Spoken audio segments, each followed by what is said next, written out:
माझे नाव भक्ती. मी अकोला जिल्ह्यावरून आळंदीमध्ये शिकत आहे. मला संस्थेत येऊन 2 वर्ष पूर्ण झाले. आमच्या संस्थेचे नाव श्री संत भगवान बाबा मुलींची वारकरी शिक्षण संस्था. या संस्थेमध्ये येऊन मला 2 वर्ष झाले. 2 वर्षात ताईने मला आध्यात्मिक अभ्यास शिकवला. परत ताईने मला कीर्तन दिले व रामकृष्ण हरी. माझे नाव श्रावणी. मी अकोला जिल्हा विदर्भ इथून लांबून शिकायला आले आळंदीमध्ये. आमच्या संस्थेचं नाव श्री संत भगवान बाबा मुलींची वारकरी शिक्षण संस्था.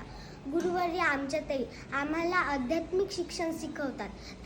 त्याच्याबरोबरच देशधर्माचं धार्मिक शिक्षण शिकवतात. एवढंच बोलून रामकृष्ण हरी. माझे नाव गीता.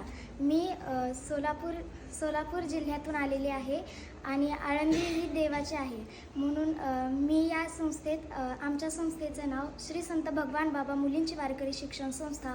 या संस्थेमध्ये मला पहिलं वर्ष चालू आहे. या संस्थेत मी खूप छान अभ्यास करते. मी गीतेचे श्लोकसुद्धा पाठांतर करते आणि भजनी मालिकेतले अभंगसुद्धा ताई आम्हाला खूप छान चालीत सांगतात व मी इथला खूप छान अभ्यास करते आणि माझ्या गायनाच्या परीक्षेची 3री परीक्षा चालू आहे. रामकृष्ण हरी. आमच्या संस्थेचं नाव श्री संत भगवान बाबा मुलींची वारकरी शिक्षण संस्था. आमच्या गुरुवरांचं नाव हबप सौ सुनीताताई आंधळे.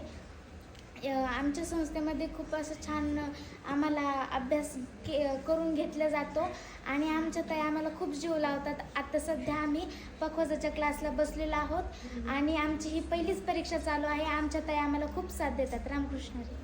कृष्ण हरी. मी मेघा. मी श्री संत भगवान बाबा मुलींची वारकरी शिक्षण संस्थेमध्ये शिकत आहे. मला 5 वर्ष सुरू आहे. मला ताई एकदम छान शिकवतात आणि मी गीतेचे अध्याय शिकत आहे आणि मला गायनसुद्धा येत आहे. मी कीर्तन करते.